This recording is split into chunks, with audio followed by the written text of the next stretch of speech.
আল্লাহ নবী বিশ্বনবী রাহমাতুল লিল আলামিন যখন চেহারা মলিন করে বসে পড়লেন, আল্লাহ পাক রব্বুল আলামিন সাথে সাথে জিবরাইল আলাইহিস সালাতু ওয়াস সালামকে পাঠায় দিলেন। জিবরাইল, আমার হাবিবের চেহারা কালো হয়ে গিয়েছে। পূর্ববর্তী উম্মতের কথা চিন্তা করতে লাগলো। 1000 বছর হায়াত পাইতো, তারা 1000 বছর ইবাদত করত। আমার নবীর উম্মত তো 1000 বছর হবে না। এই জন্য আমার হাবিব চিন্তার মধ্যে পড়ে গিয়েছে। চলে যাও, এক্ষুনি ওহী লইয়া আমার বন্ধুকে সান্ত্বনার বাণী শোনায়া দাও।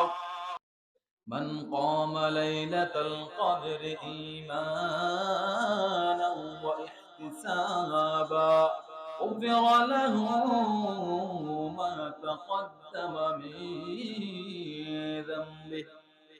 আল্লাহর পয়গম্বর হাদিসের মধ্যে জানায় দেয়, ও আমার সাহাবায়ে কেরাম, ভালো করে শুনো।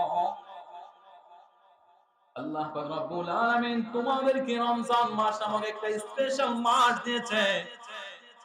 এই মাসটা দেওয়ার উদ্দেশ্য হচ্ছে আল্লাহ পাক রব্বুল আলামিন তোমাদেরকে আল্লাহর ওলি হিসেবে কবুল করে নেবেন। সুবহানাল্লাহ। এই রমজান মাসের মধ্যে আরেকটা রাত্র এমন রয়েছে, লাইলাতুল কদর যাকে বলা হয়। লাইলাতুল কদরের এত মর্যাদা আল্লাহর নবী হাদিসের মধ্যে শোনায়া দেয়, মান কামা লাইলাতুল কদরি ঈমানান ওয়া ইহতিসাবা গুফিরা লাহু মা তাকদ্দামা মিন যামবিহি। আল্লাহ রাসূল হাদিসের মধ্যে বলে, ও দুনিয়ার মানুষ, কোন ব্যক্তি যখন রমজান মাস পাওয়ার পরে লাইলাতুল কদরের রাতটা পেয়ে যাবে, লাইলাতুল কদরের রাতটা পাওয়ার পরে যদি সে ওই রাতটাকে ইবাদতের মধ্যে কাটায় দেয় রে মানুষ, আল্লাহ পাক রব্বুল আলামিন এক রাতের ইবাদতের বদলে তার জিন্দেগীর সমস্ত গুনাহগুলি মাফ করে দিবে। এত ফজিলত ওয়ালা রাত। শুধু তাই না, আল্লাহ রাসূল সাল্লাল্লাহু আলাইহি ওয়াসাল্লাম সাহাবায়ে কিরামদেরকে নিয়ে বসে আছেন। পূর্ববর্তী নবীগণের উম্মতের কাহিনী শোনাইতে লাগলেন। রাসূল আকরাম সাল্লাল্লাহু আলাইহি ওয়াসাল্লাম বলেন, সাহাবারা রে, জানোনি আমার পূর্বে যত নবী রাসূলগণ এসেছিল তাদের উম্মত গুলো হায়াত পেয়েছিল এক একজন 1000 বছর করে।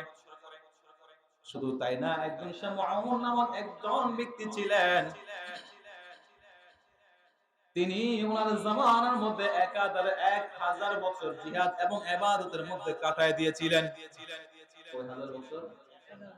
আমরা হায়াত পাই কয় হাজার বছর? 1000 বছর পাই আমরা? বলা যায় নাকি? সর্বোচ্চ 70 গড়ে মিল করলে। তাহলে এখন একটা আফসোসের বিষয় হয়ে গেল না? 1000 বছর যদি আমরা পাইতাম তাহলে তো আমরা ইবাদত করতাম। এটা তো আমাদের দাবি না? ঠিক একই দাবি এবং আফসোস ব্যক্ত করতেন সাহাবায়ে কেরাম। সাহাবায়ে কেরাম রাদিয়াল্লাহু তাআলা আনহুম আজমাইন আল্লাহর রাসূলের কাছে চুপ করে বসে পড়লেন। আল্লাহ রাসূল চেহারা নিচের করে পড়লেন। রাসূল আকরাম সাল্লাল্লাহু আলাইহি ওয়াসাল্লাম যখন এই কথাগুলো শুনাইতে লাগলেন, পূর্ববর্তী সমস্ত নবীগণের উম্মতকে আল্লাহ পাক রব্বুল আলামিন হাজার হাজার বছর হায়াত দিয়েছিলেন। কিন্তু আমার উম্মতের বয়স তো 1000 বছর হয় না। তারা হায়াত পেলে আর কতটুকু ভাই, 60 থেকে 70 বছর পেয়ে যায়। আমার উম্মত গুলো যদি এত বছর হায়াত পাইতো, তাহলে তারাও তো ইবাদতের মধ্যে কাটায় দিত। আল্লাহ পাক রব্বুল আলামিন আপনার আমার রাসূলকে ভালোবাসে কিনা? আমরা রাসূলকে ভালোবাসি? আল্লাহর চেয়ে বেশি? অসম। আল্লাহ আল্লাহ রাসূলকে যত ভালোবাসে, আপনাদের সমস্ত ভালোবাসা এক করলেও সমান হবে না। সমস্ত নবী রাসূলগণ পয়গম্বরগণ চেষ্টা করতেন আল্লাহকে কিভাবে রাজি খুশি করা যায়, আল্লাহকে কিভাবে সন্তুষ্ট করা যায়। কিন্তু আল্লাহ পাক রব্বুল আলামিন আল্লাহ রাসূলকে খুশি রাখার জন্য সব সময় রাসূলকে এত ভালোবাসেন, আর আমরা ওই রাসূলের উম্মত হইছি, আলহামদুলিল্লাহ বলি ভাই। আল্লাহ নবী বিশ্বনবী রাহমাতুল লিল আলামিন যখন চেহারা মলিন করে বসে পড়লেন, আল্লাহ পাক রব্বুল আলামিন সাথে সাথে জিবরাইল আলাইহিস সালাতু ওয়াস সালামকে পাঠায় দিলেন। জিবরাইল, আমার হাবিবের চেহারা কালো হয়ে গিয়েছে।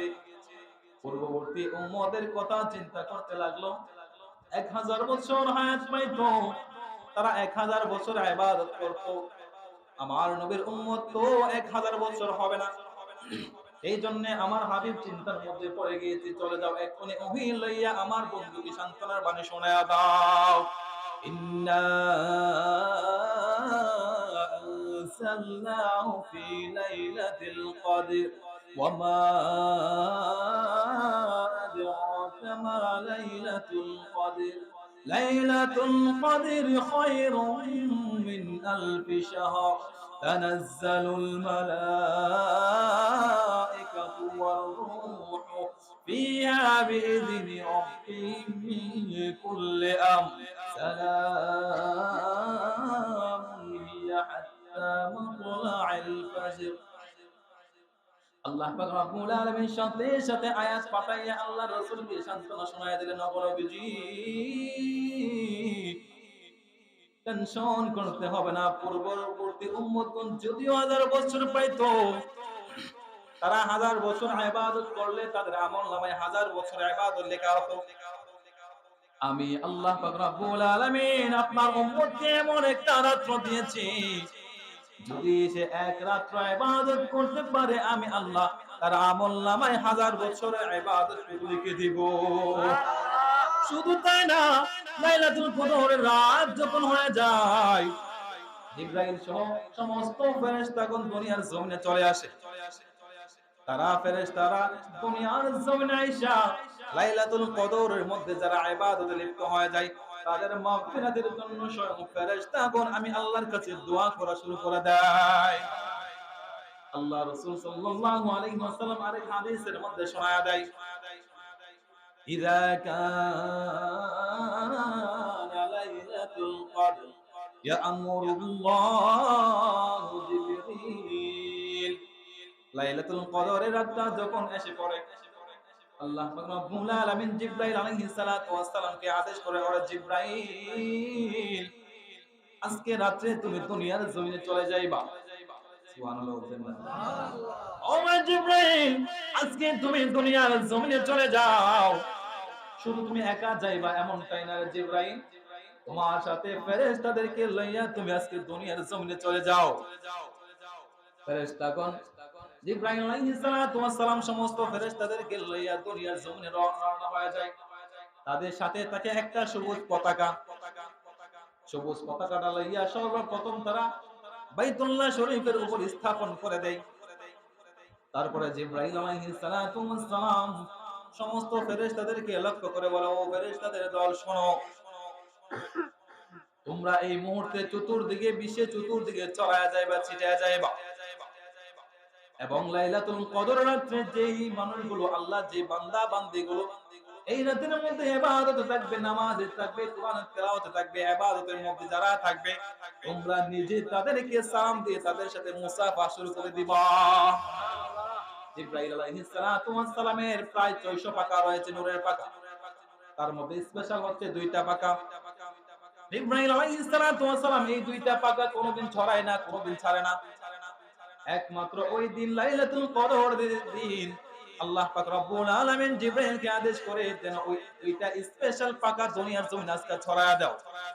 জিবরাইল আলাইহিস সালাতু ওয়াস সালাম ওই 2টা পাকা দুনিয়ার জমিনে এমন ভাবে বিছা দেয়, গোটা দুনিয়ার মানুষগুলো জিবরাইলের পাকার নিচে সেদিন ইবাদতে লিপ্ত হয়ে যায়। ফেরেশতাগণ যখন চতুর্দিকে ছড়ায়া ছিটা যায়, সর্বশেষে ফেরেশতাগণ আয়েশা আল্লাহর বান্দাগুলোকে সালাম দেয়, মুসাফা করে, এবং ফেরেশতাগণ তাদের প্রত্যেকটা বান্দা বান্দীদের পাশে বসে থাকে। তারা যখন নামাজ পড়ে আল্লাহর কাছে চোখের পানি ছেড়ে দেয়া কান্না কাটে শুরু করে দেয়, মালিক, ও দয়ার মালিক, জীবনটা ভর গুনাহ করে ফেলেছি গো আল্লাহ, আর কোনদিন আমরা গুনাহে লিপ্ত হব না। এইভাবে যখন কান্না কাটে শুরু করে দেয়, ওই বান্দার কান্নাকাটির সাথে ইবাদতের সাথে মুনাজাতের সাথে আল্লাহর তৈরি বসা ফেরেশতাগুলো সাথে সাথে আমিন বলতে শুরু করে দেয়। এইভাবে তারা অবস্থান করে সারা রাত্র অর্থাৎ ফজর পর্যন্ত তারা বসে থাকে। ফজর যখন সময় হয়ে যায়, জিবরাইল আলাইহিস সালাতু ওয়াস সালাম জানায়া দেয়, ও ফেরেশতাদের দল, সময় হয়ে গিয়েছে, আমাদের চলে যাওয়ার সময় হয়েছে, চলো এবার আমরা আসমানে পুনরায় ফিরে যাই। এবার ওই সকল ফেরেশতা একসাথে জানায় দেয়, ও ভাই জিবরাইল, যাওয়ার আগে জানতে চাই, আল্লাহ রাসূলের উম্মত গুলো যে রাত্রে সারাটা রাত্রে কষ্ট করে ইবাদত করলো, আল্লাহ পাক রব্বুল আলামিন তাদের ব্যাপারে ফয়সালা কি করলো আমাদেরকে বলে দেন। যতক্ষণ ফয়সালা না শুনবো ততক্ষণ আমরা এই জায়গায় ছাড়বো না। জিবরাইল আলাইহিস সালাতু ওয়াস সালাম জানায় দেয়, ফেরেশতারা রে শোনো, আমার আল্লাহর এত মায়া, এত দয়া, আল্লাহর হাবিবের উম্মতদেরকে maaf করবেন বলেই তো এই রাতটাকে স্পেশাল বানায় দিয়েছে এবং তোমাকে আমাকে দুনিয়ার জমিনে পাঠায় দিয়েছে। শোনো না ফেরেশতা, শুনতে যেহেতু চাও শোনো, আল্লাহ পাক রব্বুল আলামিন এই রাতের ইবাদতকারী সমস্ত গুনাহগার বান্দা বন্দীগুলোকে maaf করে দিয়ে আল্লাহর ওলি হিসেবে কবুল করে নিয়েছে। কিন্তু চার শ্রেণীর লোককে আল্লাহ maaf করে নাই। কয় শ্রেণী? কথা কয় না। কয় শ্রেণী? চার শ্রেণীর লোককে আল্লাহ পাক রব্বুল আলামিন maaf করে নাই। যতক্ষণ না তারা এই চারটা অভ্যাস পরিত্যাগ করবে তাদেরকে আল্লাহ maaf করবেন না। নাউজুবিল্লাহ।